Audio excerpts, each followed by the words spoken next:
Bueno, seguimos hablando de artes plásticas, un tema trae al otro, no nos va a entrar todo lo que queremos plantear hoy y decir acá, ¿no? Pero recién se deslizó la idea de los nuevos espacios que se abrieron. Yo creo que fue importante la creación de Arteba, que empieza en los 90, los museos privados que hoy tienen un rol importantísimo, Malva o Proa, que los museos en a las partir del provincias. 2000, la cantidad de museos que se abrieron en las provincias. Entonces, querría ver un poco cómo influye todo esto. Por ahí las galerías de arte hoy no tienen el rol preponderante que tuvieron en otra época y sí lo tienen estos espacios, ¿no? No, está claro que las galerías están en retirada, y esto lo digo... Están en retirada. Es feo decirlo de ese modo, pero me parece que sí, hay una crisis muy fuerte de legitimidad de las galerías. El público va notablemente mucho más a museos que a galerías. O a ferias, como Arteba, o a ferias, sí, o a ferias. Definitivamente la noche de los museos es más importante en términos de masividad que el Gallery Nights. Y también es antipático decirlo, pero eso revela un síntoma, pero digamos. Mucho más. Sí, el museo se ha convertido... Porque hay espacios que amedrentaban, por decirlo de algún modo, a la gente, bajo la idea de entender el arte, ¿no? Y lo digo también medio... porque son proyectos comerciales, entonces la gente sentía que si entraba era para comprar, claro. Bueno, inhibía, ¿no? Sí, probablemente hubiera una especie de inhibición. Además, otra idea que podría examinarse, no vamos a tener tiempo, es la cuestión de cómo era el mercado, o lo que uno piensa que es el mercado en los 80 y cómo es ahora, y cómo era la relación de los coleccionistas en esa época y cómo es ahora. Me gustaría mucho poder el trabajo del marchand y el artista. Claro. Hoy todo eso está totalmente desdibujado. Me parece que junto con eso, con que ha habido un desplazamiento de lugares en estas relaciones de galerías, marchands y demás, hubo un crecimiento, retomando algo que ya planteó Ana en el otro tramo, un crecimiento de los espacios institucionales, pero también un crecimiento de los que existían que decidieron ocupar otro lugar en la escena pública. Porque cuando el Museo Nacional de Bellas Artes decide abandonar esa cláusula que había impuesto en la dictadura de no poder exhibir artistas vivos, está decidiendo tener otra presencia dentro de la escena contemporánea. Es notable ese dato. El Museo de Bellas Artes no podía exhibir artistas vivos. Si pensamos en las muestras que hay ahora, cambió absolutamente. Claro, se supone, ¿no? que tiene una intervención en la escena contemporánea totalmente distinta. Y junto con esto, el Museo de Arte Moderno, bueno, museos que tienen menor protagonismo, pero que sin embargo también tienen mucha presencia y que muestran artistas vivos todos, como el Museo museos que estaban un poco opacados, en este momento están tomando, es decir, aparte de agregar a la muestra un video o performances o que tenga algo que ver con la muestra, eso hace también, provoca una gran atracción en el público. De a poco la gente va perdiendo el miedo, o ya lo ha perdido. Yo creo que ya lo ha perdido. Ya lo perdió. Cambió muchísimo. Exactamente, y entonces es ahora mucho más masivo. Sí, aparte recordemos, perdóname, pero esto no lo quiero dejar de decir, Diana, el Museo de Bellas Artes era pago, no solamente no exhibía artistas vivos, sino que era pago. Ahora es gratuito. Hay algo que me gustaría subrayar y es que mirando hacia atrás y por comparación valorar todo lo que ha crecido el campo del arte y se ha complejizado en términos de edición de catálogos, profesionalización en el diseño de muestras, textos, investigaciones sobre artistas argentinos que antes, y esto no es una cuestión menor, porque acompañamos a un proceso estamos asistiendo a un proceso de globalización en el que si nosotros no participamos en este proceso con una inscripción de la que se demanda en cualquier parte del mundo, quedamos al margen y esto de que el artista tiene que tener quien le escriba y si no tiene quien le escriba realmente es, y si es alguien que lo conoce en profundidad, tanto mejor. Entonces, un artista hoy no puede intervenir en la escena internacional si no tiene un material dedicado a su obra. Claro. Sí, y además conceptualiza, sí, hay dos cosas decir. que sí, es interesante eso. Sí. Hay dos cosas que se pueden decir. Es la era de la construcción del artista, ¿no? Que es una construcción compleja, no solo de él mismo, sino de todo aquello que lo constituye en cuanto a cómo se lo lee en el sentido en que está diciendo Ana. Y otra cosa que no sucedía en los 80 y tampoco sucede ahora, salvo excepciones, y que tiene que ver ya no con la construcción del artista, sino con su consolidación, es la presencia del Estado en cuanto a la industria cultural, ¿no? Es decir, nosotros no tenemos, francamente, un Estado que se comprometa fuertemente a la construcción o a la inversión de en áreas determinadas para construir lo que se llamaría la industria cultural, en el sentido de los artistas como productores de bienes, ¿no es cierto? Lo que sí sucede en México y Brasil, que nos llevan en ese sentido una delantera tremenda, ¿no? Y eso ha influido también, pienso, en las cotizaciones. Hay artistas brasileños o mexicanos que tienen cotizaciones mucho Muy más altas sin ninguna duda, que los argentinos. O sea que inclusive los contemporáneos, ¿no? Sí, completamente. Sí, Sí, no sí. solo eso, y te digo que hay una valoración, hay una sobrevaloración, según mi entender, de ciertos artistas que tienen que ver más bien con su inscripción como productores de bienes que como artistas propiamente dichos. Sí.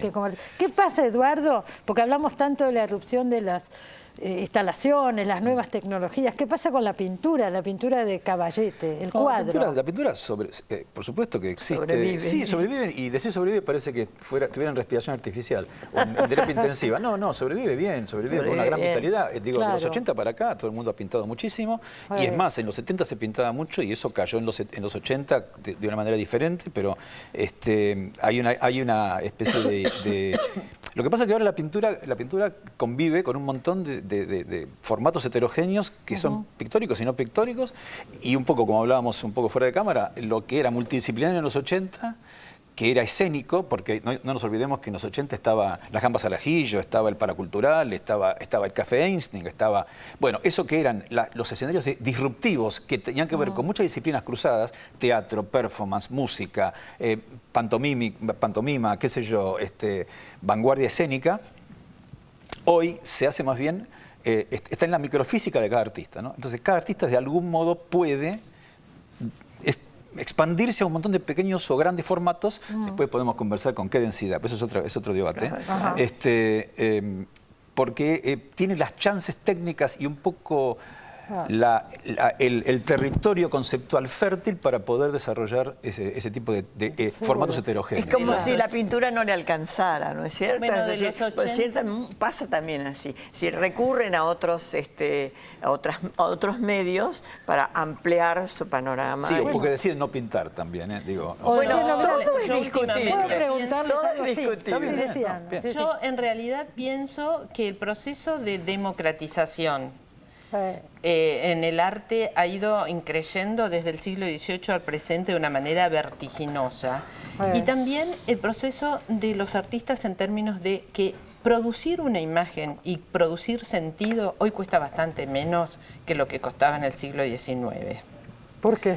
Porque hay medios para producir imágenes que no tienen que ver con estudiar mucho tiempo cómo se representa una mano. No, pero también porque hoy día lo que importa es hacer una intervención y no algo que dure en el tiempo. Claro, pero... Entonces son distintas estrategias digo, de colocación de la producción y de la imagen. Pero hoy producir una imagen que te sirva para construir sentido es más fácil a través de la fotografía o el video, y no siempre, al ser tan fácil, está cargada de todo lo que precede cuando vos estás construyendo a través del dibujo, de la pintura o de lo que sea.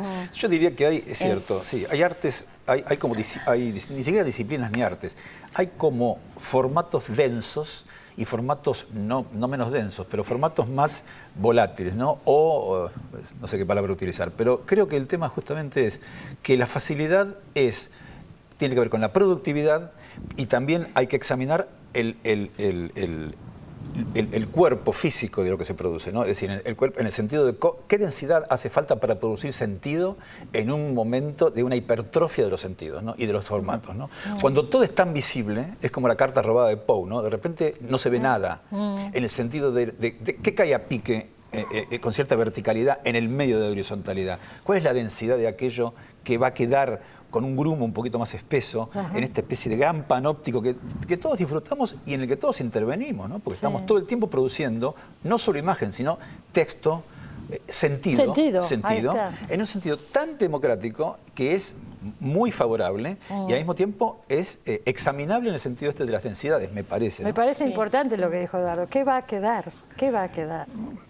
Yo creo que va a quedar eso que precisamente conmociona o provoca en el espectador, porque no nos olvidemos también del espectador, el que mira, que ya no sé qué palabra usar, porque habría que usar otra palabra, participa. Contemplador, espectador, es un Porque ser Lo que pasa es que buena parte de esas experiencias no van a quedar en ningún lado, y eso es lo más interesante, me parece, porque hay como una dimensión muy densa, pero también muy fugaz, porque son intervenciones en el tiempo, de coyuntura. Pero también provocan en el que está mirando, lo despierta o lo hace reflexionar sobre ciertas situaciones. Por ejemplo, ahora sé que la próxima semana va a haber una muestra que tiene que ver con artistas solidarios, y lo menciono porque se trata de vivir, sobrevivir. Territorios de la precariedad. Claro. Y esto es un tema que nos atañe, por supuesto, creo que a todo el mundo. Todo el mundo vive en un estado precario. Son el 63% de la población vive en estado de precariedad. O sea que podríamos decir que entonces, en este momento hay una función tema social que va a ser tratado ahora en una próxima muestra, que no es solamente el hecho de la arte político, no es eso, sino que poner sobre el tapete qué es lo que está sucediendo. Por eso hay ciertas cosas que conmocionan o que hacen pensar, reflexionar la situación que se vive.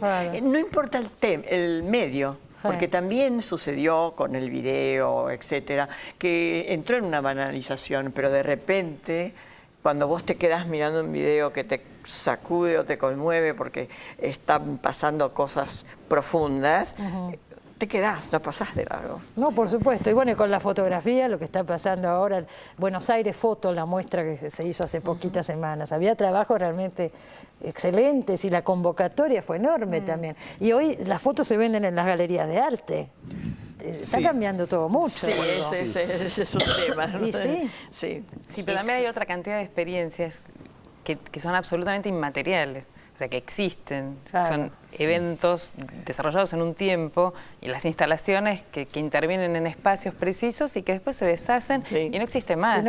Y no son obra, y las fotos de eso son registro, no es obra. Bueno, que también es todo un debate que se establece en este último tiempo respecto del archivo, de si los archivos son mercables o no, de la conservación, si son obras, etcétera. Sí, porque es importante, porque la obra de Maresca, por ejemplo, es importante que esté ya en un archivo, ¿no es cierto? Es un archivo, es un registro. No, de la obra, tengo que ir es al la corte y bueno, algún día retomaremos esta mesa porque la mitad de los temas nos quedaron afuera, infinito. pero hemos planteado unos cuantos, me parece. Hay una cosa que yo, si me dejas que aporte antes de cerrar, y es que de todas las cosas que han cambiado para bien, crecimiento de instituciones y todo esto, hay muchas instituciones públicas que todavía demandan una cierta institucionalización en términos de que sus autoridades se elijan por concurso. Bueno. Y esto es un tema que es una deuda de la democracia. Estuvo el otro día acá la directora de